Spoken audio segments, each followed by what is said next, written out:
Everyone, I am सिमरन त्यागी और आज हम इस वीडियो में पढ़ने वाले हैं आर्टिफिशियल एपीकल्चर के बारे में, यानी कि कृत्रिम मधुमक्खी पालन।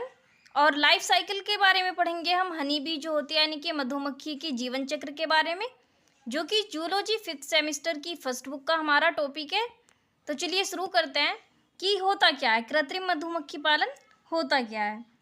मनुष्य प्राचीन काल से ही प्राणी उत्पादों का उपयोग कर रहा है, यानी कि बहुत पुराने टाइम से जो मनुष्य है वो प्राणी उत्पादों का, जो हमें प्राणियों से प्राप्त होते हैं किसी दूसरे से, हम उनको खुद नहीं बना रहे हैं। हमारे पौराणिक ग्रंथों में भी विभिन्न प्राणी उत्पादों का महत्व स्पष्ट रूप से उल्लेखित है और इन्हीं प्राणी उत्पादों में से एक महत्वपूर्ण उत्पाद शहद यानी कि मधु है, जिसके बारे में हम पढ़ने वाले हैं कि वो कैसे हमें प्राप्त होता है। और कुछ विदेशी यात्रियों ने भी शहद का प्रयोग करके इसकी औषधि गुणों का उल्लेख किया है।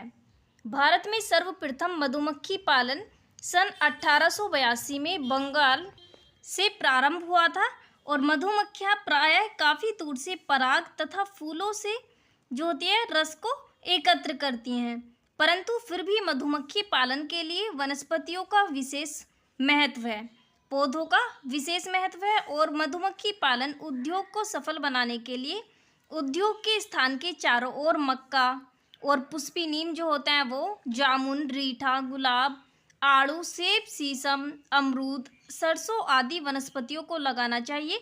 इसमें बताया जा रहा है कि हम कृत्रिम मधुमक्खी पालन अगर करें तो कैसे कर सकते हैं, उसको कैसे हम सरल बना सकते हैं। और एक सफल उद्योग के लिए मधुमक्खी की उपयुक्त जाति का चयन भी महत्वपूर्ण है। तो हम कैसे करेंगे वो, मधुमक्खी का चयन करते समय निम्नलिखित बातों का ध्यान रखना आवश्यक है। फर्स्ट होता है कि मधुमक्खी स्वभाव में सरल होनी चाहिए। सेकंड कि मधुमक्खियों में मजबूत तथा बड़ा निवेह बनाने की क्षमता होनी चाहिए, जिससे क्या है हमें अधिक मधु प्राप्त होगा, ज़्यादा हमको शहद प्राप्त होगा। थर्ड है कि इनमें शत्रुओं से बचाव की क्षमता विद्यमान होनी चाहिए, अगर इन पर कोई अटैक कर रहा है तो ये अपने आप को डिफेंड कर पाएँ। फोर्थ दिया गया है कि श्रमिक मधुमक्खियों में विभिन्न पौधों के पुष्पों को रस एकत्र करने की क्षमता विद्यमान होनी चाहिए। जो मधुमक्खियाँ होती हैं तो उनको क्या है, तीन हम श्रेणियों में डिवाइड करते हैं, तीन में, जैसे कि रानी मक्खी होती है, कुछ उसमें वर्कर्स होती हैं और कुछ ड्रोन यानी कि मेल्स होते हैं। तो जो वर्कर्स होती हैं यानी कि श्रमिक मधुमक्खियाँ, उनमें विभिन्न पौधों से जो है पुष्पों के जो पौधे होते हैं उनसे रस एकत्र करने की क्षमता विद्यमान होनी चाहिए। भारत में मधुमक्खी पालन के लिए एपिस इंडिका जो होती है एक वो सर्वोत्तम मानी जाती है, क्योंकि यह स्वभाव में सरल तथा पालतू होती है और व्यावसायिक स्तर पर शुद्ध शहद तथा मोम प्राप्त करने के लिए मधु वाटिकाएं जैसे कि उनमें बनी होती है मधु का, आपने अगर छत्ता देखा होगा, स्थापित की जाती हैं, जिनमें वैज्ञानिक विधियों से मधुमक्खी पालन किया जाता है।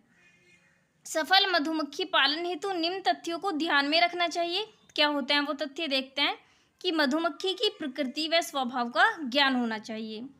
उसके बाद मधुमक्खी के छित्तों के लिए उपयुक्त स्थान का चयन करना चाहिए और मधुमक्खियों के समूह को पकड़ना तथा उन्हें छत्ते में रखना क्या आना चाहिए। और विभिन्न मौसम में छत्ते का प्रबंधन जो है वो उसके मौसम के अनुरूप करना चाहिए। और फिफ्थ यानी लास्ट है कि शहद व मोम का एकत्रीकरण एवं रखरखाव किस प्रकार करना है वो भी हमें पता होना चाहिए। मधुमक्खी पालन हेतु निम्न उपकरण आवश्यक हैं।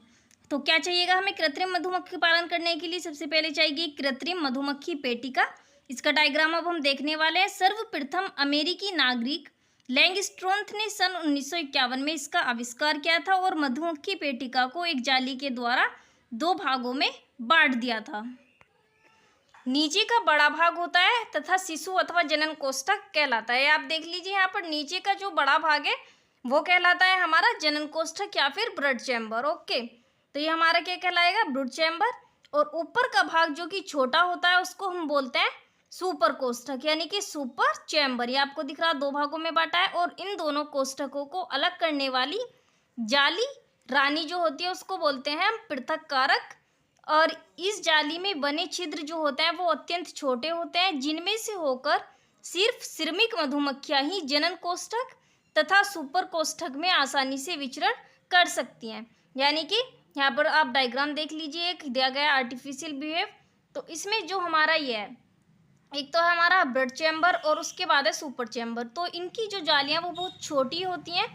तो इनमें से क्या है, सिर्फ जो श्रमिक मधुमक्खियाँ होती हैं, वर्कर बीज होती हैं, वो ही एक से दूसरी जगह पर आ जा सकती हैं। लेकिन जो आपने अगर अभी देखने वाले हैं कि रानी मक्खी जो होती है उसका साइज बड़ा होता है, तो वो एक से दूसरे स्थान पर नहीं जा सकती। वो सिर्फ कहाँ रहती है, ब्रूड चैम्बर में, यानी कि जनन जो कोष्ठक होता है वो उसमें रहती है, क्योंकि उसका कार्य सिर्फ जनन होता है। ये देखिए कि इस जाली में बने छिद्र अत्यंत छोटे होते हैं, जिनमें से होकर सिर्फ श्रमिक मक्खियां ही जनन कोष्ठक तथा सुपर कोष्ठक में आसानी से विचरण कर सकती हैं। लेकिन रानी मक्खी सुपर कोष्ठक में नहीं आ जा सकती, और इस प्रकार रानी मक्खी सुपर कोष्ठक में अंडे नहीं दे सकती, जिसके कारण सुपर कोष्ठक में शहद प्राप्त जो होता है वो शुद्ध होता है। या आप इसका एक बार डायग्राम देख लीजिए, और आप चाहें तो इसका स्क्रीनशॉट लेकर बना भी सकते हैं। तो ये था हमारा एक शहद प्राप्त करने का आर्टिफिशियल जो तरीका होता है वो। अब देख लीजिए कि मधुमक्खी का जीवन चक्र किस प्रकार का होता है। सबसे पहले हम इनको कि किन भागों में बांटा गया है। जीवन चक्र पढ़ने से पहले पढ़ेंगे कि जो मधुमक्खियाँ होती हैं वो होती किस टाइप की हैं। सो मधुमक्खी के निवह में उच्च कोटि का श्रम विभाजन देखा जाता है, और इस निवह में लगभग 40 से 50 हजार सदस्य होते हैं, जो 3 श्रेणियों में बटे होते हैं। वो 3 श्रेणियां क्या होती हैं। फर्स्ट होती है रानी मक्खी, ठीक है, जिसको हम बोलते हैं क्वीन। यह निवह की सर्वश्रेष्ठ सदस्य है, जो रॉयल जेली खाकर विकसित होती है, और यह लगभग 13 दिन में विकसित होती है, और लगभग 15 से 20 मिलीमीटर तक लंबी होती है, और ये 5 वर्षों तक जीवित रह सकती है। और इसकी जो टांगे हैं, पंख, डंक तथा मस्तिष्क कम विकसित होते हैं। अंडे देने के अलावा इसका कोई कार्य नहीं होता है, और यह छत्ते के सभी सदस्यों की जननी कहलाती है, जो रानी मक्खी होती है। और पोषण के लिए जो ये पूर्णतः श्रमिक मक्खियों पर निर्भर रहती है। और एक रानी मधुमक्खी जो होती है वो प्रतिदिन 1500 से 2000 अंडे देती है, जबकि अपने संपूर्ण जीवन काल में यह लगभग 5 लाख अंडे देती है। ये देखिए, आप लोग यहाँ पर डायग्राम देख लीजिए। यह ड्रोन्स, ठीक है, जिनको मेल भी बोल सकते हैं, ये वर्कर्स होती हैं। जो वर्कर्स यानी कि जो रानी मधुमक्खी होती है उनको, और ड्रोन्स को क्या है, ये भोजन कराती हैं। उसके बाद थर्ड होती है यहाँ पर क्वीन, रानी मधुमक्खी, जो क्या है, जनन करती है, और जो सभी होती हैं मधुमक्खियाँ पूरे छत्ते में, उनकी जननी कहलाती है। ओके, इसके बाद ये फिगर दी गई है हनी बी पॉलीमॉर्फिक जो मेंबर्स हैं उसकी आप बना सकते हैं अगर चाहें तो स्क्रीनशॉट लेकर। उसके बाद दिया गया है श्रमिक मक्खी। यह निवह की सबसे छोटी मक्खी होती है, और यह लगभग 8 दिन में विकसित होती है। यह गहरे भूरे तथा मजबूत पंखों एवं उपांग वाली होती है, और इसका संपूर्ण शरीर रोम सदृश सूकों से ढका रहता है, और इसके दूसरे से 5वें उदरखंड के अधरतल पर एक जोड़ी जेब के आकार की मोम ग्रंथियां पाई जाती है, जिनसे क्या मोम प्राप्त होता है। प्रत्येक छत्ते की श्रमिक मक्खियों को भी 3 प्रमुख वर्गों में बांटा गया है, यानी कि पहले तो मधुमक्खियों को 3 भागों में बांटा गया है, रानी मधुमक्खी, श्रमिक मक्खी और उसके बाद नर मक्खियाँ, और इसके बाद श्रमिक मक्खियों को भी 3 भागों में बांटा गया है। फर्स्ट होती है अपमार्जक या फिर सफाई मक्खियाँ, यानी कि सैनिटरी बीज। उसके बाद उपचारिका या आया मक्खियाँ, यानी कि नर्स बीज, और भोजन खोजकर्ता या फिर संग्रहकर्ता मक्खियाँ, यानी कि स्काउट और फील्ड बीज। तो इनका सबका अलग अलग काम होता है, यहाँ पर आपको नेम से पता चल रहा होगा। उसके बाद जो होते हैं इसमें ड्रोन्स, यानी कि नर मक्खियाँ। मधुमक्खी के एक निवह में लगभग 100 से 150 नर मधुमक्खियाँ हैं, जो एनिसेक जनन के द्वारा विकसित होती हैं, और ये एगुड़ित होती हैं, यानी कि हैप्लॉइड होती हैं, और इनमें मोम ग्रंथियों तथा दंश का अभाव होता है, जिसके कारण पोषण तथा सुरक्षा के लिए ये श्रमिक मक्खियों पर निर्भर करती हैं, यानी कि इनका पोषण जो है वो श्रमिक मधुमक्खियों द्वारा किया जाता है, और इनका एकमात्र कार्य सिर्फ रानी मधुमक्खी का निषेचन करना होता है। नर मक्खियाँ लगभग 21 दिन में विकसित होती हैं। उसके बाद दिया गया यहाँ पर मधुमक्खी का जीवन चक्र। अभी हम पढ़ रहे थे इनका थोड़ा सोशल सिस्टम की, किस प्रकार से इनकी जो जातियाँ वो होती हैं, और इनका जीवन चक्र किस प्रकार होगा अब देखते हैं।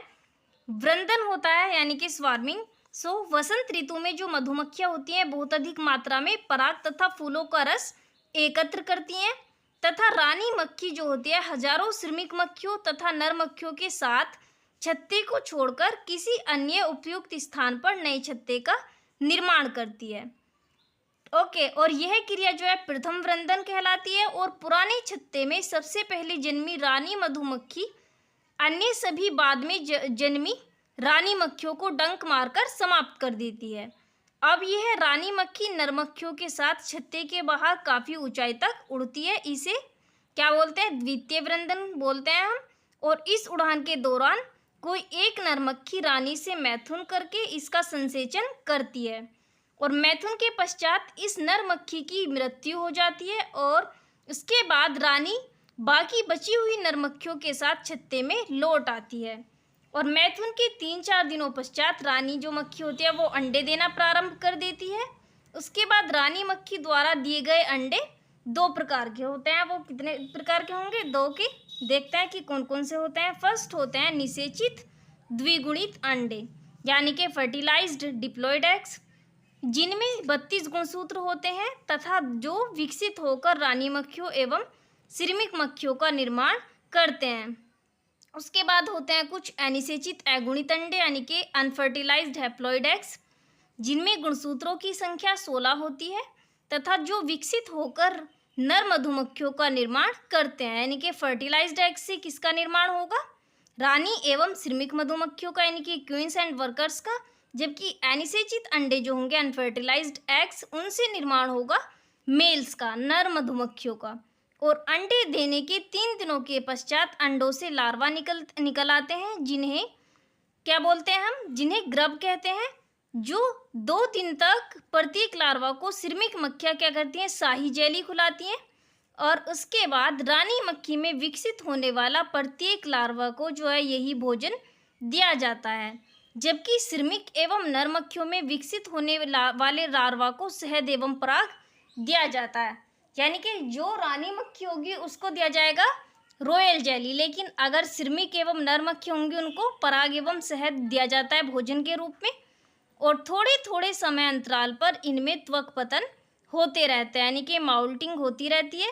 और उसके बाद 5वें त्वक पतन के पश्चात श्रमिक मक्खियाँ जो होती हैं, यानी कि श्रमिक मधुमक्खियाँ, वो हर लार्वा के कोष्ठक को मोम से बंद कर देती है। और अब प्रत्येक लार्वा जो होता है अपने चारों ओर रेशमी धागे का कवच बना लेता है, जिसको हम कोकून बोलते हैं। और अब लार्वा में कायांतरण होता है, जिसे क्या है? प्यूपा बन जाता है।